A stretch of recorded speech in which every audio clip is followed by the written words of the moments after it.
யோபு 29:3 இப்படியாக இருக்கிறது.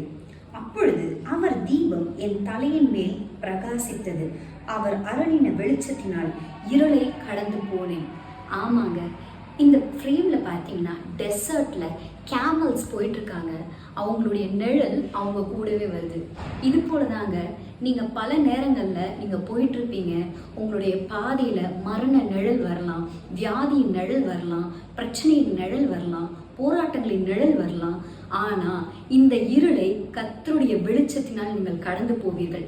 கர்த்தருடைய வெளிச்சம் என்னன்னா அவருடைய வார்த்தையை நீங்க பிடிச்சு கொள்ளுகிறது தான். நான் கர்த்தருடைய பிள்ளையாய் இருக்கிறேன், அவராலே ஒரு சேனைக்குள் பாய்ந்து போவேன், என் தேவனாலே ஒரு மதிலையும் தாண்டுவேன், எனக்கு விரோதமாய் உருவாக்கப்படும் எந்த ஆயுதம் வாய்க்காதே போகும் நீங்க சொல்லுங்க.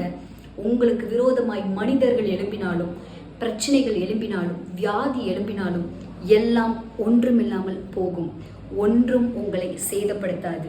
நீங்க கர்த்தருடைய விசுவாச கப்பலா இருக்கிறீர்கள். ஒன்றும் உங்களுக்கு நேரிடாது. God bless you.